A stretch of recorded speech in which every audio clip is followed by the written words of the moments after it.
Mesdames et messieurs, un grand plaisir pour moi de vous présenter en quelques minutes le thème que j'ai choisi dans ce thème Nouveaux axes de développement, nouveaux marchés, nouveaux défis pour l'innovation. L'innovation et l'esprit entrepreneurial que j'appelle comme condition clé dans un marché en pleine mutation. Alors, est-ce que ça fonctionne? Non, ça ne fonctionne pas. Alors, allons-y comme ça.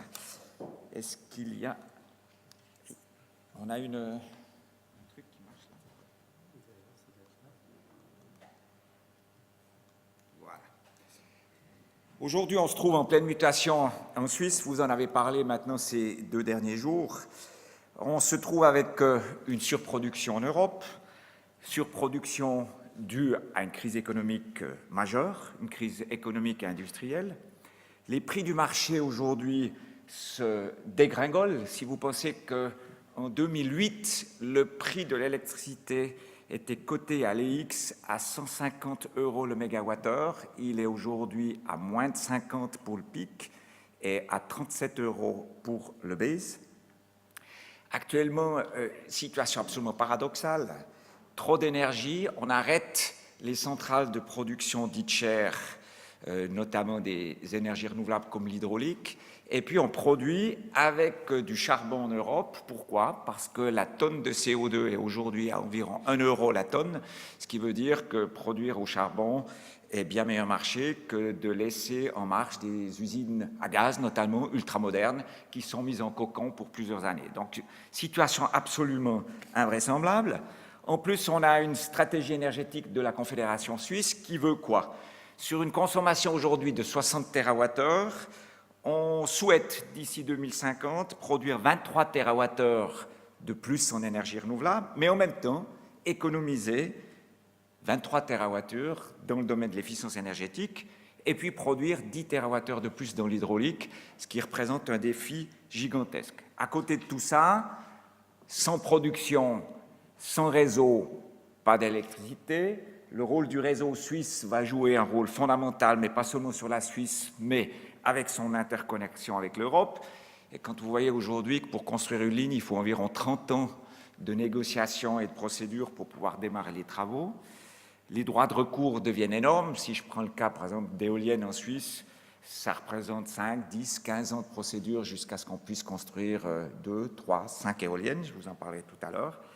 Et dans ce marché qui s'ouvre, avec un marché totalement ouvert à la concurrence à partir de 2015, l'entreprise que j'ai la chance de diriger se situe ici sur l'ouest de la Suisse, avec des activités dans la production, la distribution et la commercialisation, les premiers fournisseurs d'électricité en Suisse romande, avec plus de 300 000 clients finaux, un chiffre d'affaires de 60 millions, et nous sommes cotés en bourse.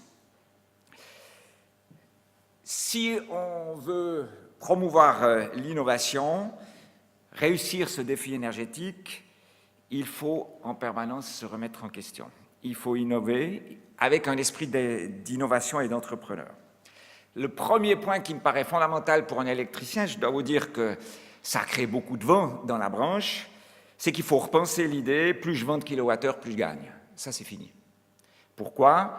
Parce qu'aujourd'hui, les marges sont telles que vous gagnez pratiquement plus rien sur le kilowattheure.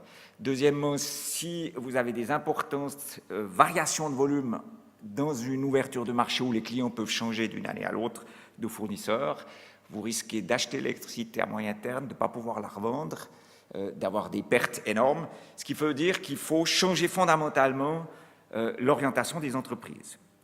Deuxième élément, il faut intégrer le client à nos réflexions.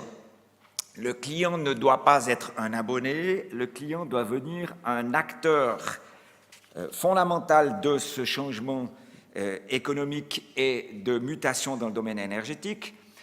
Chez nous avons par exemple créé chaque année des forums avec l'ensemble de nos clients, forums où en 2011, nous avons sollicité plus de 400 clients pour créer un livre blanc sur l'efficience énergétique. Ce n'est pas nous qui avons proposé les solutions, c'est les clients qui sont venus avec des propositions pour améliorer l'efficience énergétique. Il s'agit pour des sociétés d'électricité aujourd'hui de développer de nouvelles activités de services. Il s'agit d'investir massivement. Dans le cas de notre entreprise, on va investir 1 milliard de francs dans le domaine de la production renouvelable et dans la recherche et développement pour ces 10 prochaines années. Il s'agit de penser globalement et non pas sur le plan individuel, j'y reviendrai tout à l'heure, et il s'agit d'innover. Un exemple, la pile à combustible. Aujourd'hui, beaucoup de recherches ont été faites dans ce domaine. Elle est plutôt au stade de ralenti pour des raisons économiques. Si on s'imagine sur le long terme, on pourrait très bien avoir une pile à combustible intégrée dans une voiture qui, durant la nuit, chauffe une maison, permet de rouler pour aller à son travail, et lorsque la voiture est stationnée 8 heures sur les places de travail, elle permettrait de recharger le réseau aux heures de pointe, notamment à midi.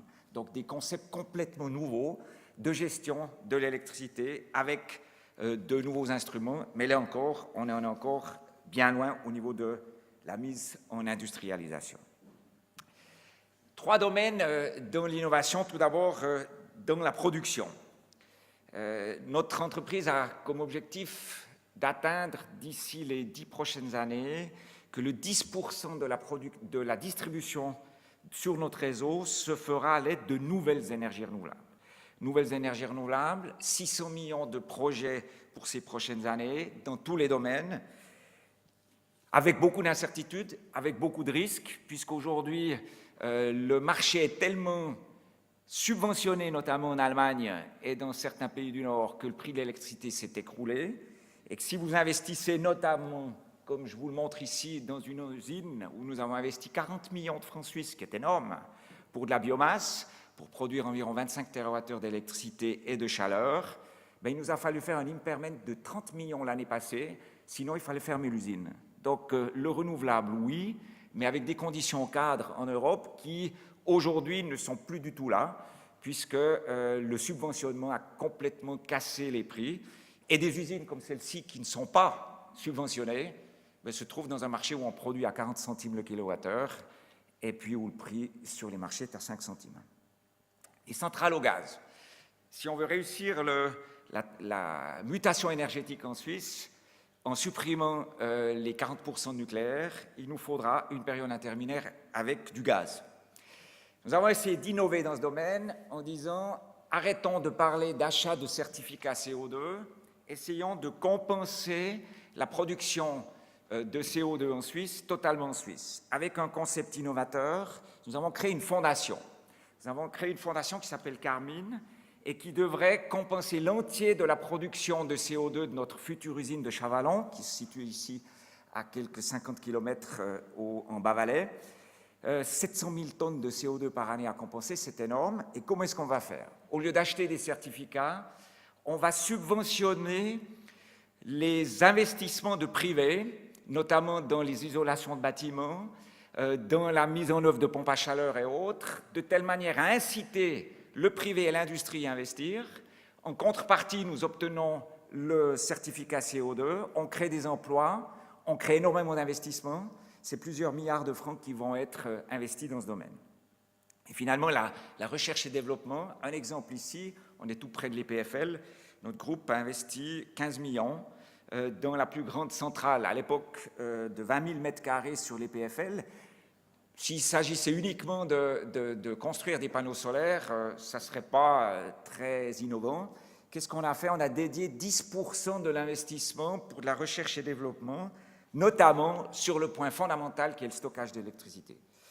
Aujourd'hui, le défi de cette transition énergétique va consister à stocker l'énergie éolienne et l'énergie photovoltaïque, puisqu'elle est produite à des moments où peut-être on ne consomme pas, alors même que la consommation, elle, est aléatoire et nécessite des réserves que nous n'avons aujourd'hui que dans le cadre du pompage-turbinage dans le domaine hydroélectrique, mais qui coûte cher, puisque 1 kWh pompé nécessite 1,3 kWh pour pouvoir être ensuite turbiné. Ce qui veut dire que le bilan énergétique est négatif dans le pompage-turbinage. Ça veut dire que dans le stockage d'électricité, le pompage-turbinage n'arrivera uniquement à ses fins que si la différence du prix entre la pointe et le ruban est suffisamment grande, sinon c'est une perte sèche. D'où la nécessité de trouver de nouvelles orientations pour ce stockage que nous essayons de faire avec les universités et l'école polytechnique. Qui dit production d'énergie renouvelable dit aussi développement du réseau. Alors je vais m'atteler uniquement à 2 domaines dans le réseau. On parle beaucoup du smart grid et du smart metering. C'est des bien beaux mots, hein. Le réseau intelligent, tout le monde en parle, mais on est loin de sa mise en œuvre. Tout simplement, si je regarde par exemple en Suisse, il y a 900 sociétés d'électricité en Suisse pour un aussi petit pays. Ça nécessite une informatisation complète de la gestion des réseaux, des investissements de plusieurs milliards de francs. Ça nécessite de maîtriser la production aléatoire des nouvelles énergies renouvelables, mais ça nécessite aussi la construction de nouvelles lignes. Et quand on voit qu'il faut 10, 20 ou 30 ans pour pouvoir obtenir le permis de construire aujourd'hui pour une nouvelle ligne, le défi est gigantesque. Le smart meter, mon prédécesseur en a parlé, le compteur intelligent. Si je prends le cas de mon entreprise, 600 millions de chiffre d'affaires par année, si je passe du compteur simple au smart meter, ça me coûte 120 millions. C'est 10 fois plus qu'un compteur normal. Ça veut dire qu'il faut pouvoir innover en mettant en place un compteur intelligent pour pouvoir avoir des économies dans l'autre sens. Aujourd'hui, encore difficilement chiffrable, on constate que si on met du compteur intelligent en Suisse, sur l'ensemble de la Suisse, c'est plus d'1 milliard d'investissements. Le retour sur investissement n'est pas donné, donc il faudra trouver de nouvelles sources de financement. La recherche et développement dans le domaine du réseau, elle est aussi fondamentale. L'électricité reste l'électricité, on ne voit pas le courant, il n'a pas d'odeur, il est le même pour tout le monde. Néanmoins, des progrès technologiques doivent être faits, notamment dans le domaine des pertes. On a environ aujourd'hui entre 3, 4 et 5% de pertes sur les réseaux. Des progrès devront être faits de manière fondamentale dans le domaine de la gestion de ces réseaux, notamment par rapport à la production décentralisée et des productions aléatoires. Et finalement, le troisième axe, c'est le client. C'est le client, et il faut aujourd'hui aller au-delà dans les sociétés électriques que du domaine de la vente du kilowattheure. Il faut proposer des solutions innovantes, il faut contribuer à l'efficience énergétique. Alors je vous donne quelques exemples que nous faisons dans notre société. À part tous les audits énergétiques qui vont emmener à des solutions énergétiques, que ce soit dans le domaine bâtiment, les audits énergétiques par exemple pour les centres de calcul, on démontre aujourd'hui que les centres de calcul consomment énormément d'électricité, puis en plus produisent de la chaleur. Elles produisent de la chaleur et on met dans ces centres informatiques des climatiseurs. Donc il y a tout le système global d'énergie qui est à revoir dans ces centres. On vient de le tester sur l'aéroport de Genève, c'est 40% d'économie d'énergie si on met les investissements nécessaires.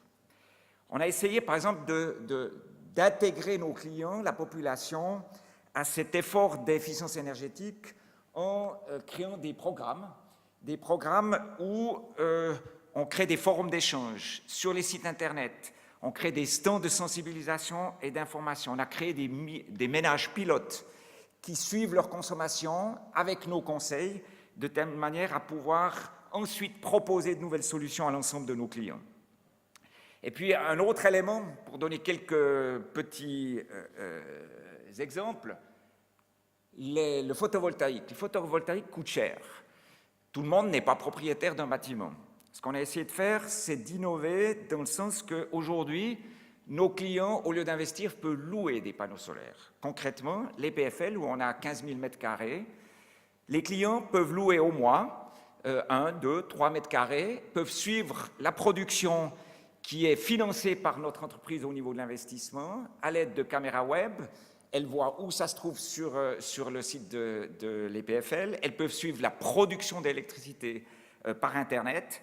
Et on voit que le fait de ne pas devoir investir, mais d'être co-acteur dans le domaine de l'efficience énergétique et des nouvelles énergies renouvelables, a eu des effets positifs et nous encourage à aller de l'avant. Et puis, naturellement, si on veut créer ce changement énergétique pour demain, il faut commencer tout de suite auprès de la jeunesse. On a créé tout un concept qu'on a appelé les explorateurs de l'énergie en créant des concours. Cette année, c'est 2000 élèves de la Suisse romande qui ont été sensibilisés à ces programmes d'efficience énergétique. Alors, je terminerai en disant que l'innovation, pour une entreprise, si elle veut progresser, c'est une des valeurs de notre groupe, c'est un des fondements de notre entreprise. Ça sous-entend de nombreux projets, ça sous-entend d'être aussi ambitieux et entrepreneur. Ça sous-entend de prendre beaucoup de risques, des risques qui aujourd'hui nous coûtent très cher par rapport à l'évolution des prix du marché. Mais il faut le savoir, l'innovation, ça ne se dicte pas. Il faut laisser les collaborateurs exprimer leur créativité, il faut les encourager à développer de nouvelles idées, à persévérer, et je dois vous dire, une des manières, c'est de les encourager et de les intéresser au développement de l'entreprise en leur donnant une participation au résultat. Notre société est cotée, les 750 collaborateurs de mon groupe obtiennent tous une part variable liée au résultat de l'entreprise. Et puis, seul, on n'y arrive pas, ça veut dire qu'il faut développer les partenariats, il faut dialoguer avec la clientèle, il faut dialoguer avec l'industrie, et puis soutenir les startups, c'est ces startups qui feront les produits de demain, raison pour laquelle nous finançons à plusieurs millions de francs ces développements, et notamment, aussi à un côté innovatif, notre société finance la chaire de M. Paolone pour 5 millions de francs sur 5 ans, et puis le professeur Puggen est là dans la salle. On a ensemble des projets pour 5 millions de francs sur 5 ans dans le stockage et l'efficience énergétique des nouvelles productions d'électricité. Voilà les quelques éléments que je voulais vous donner pour entrer ensuite dans la discussion dans le cadre de la table ronde. Merci de votre attention. Merci Pierre-Alain. Merci.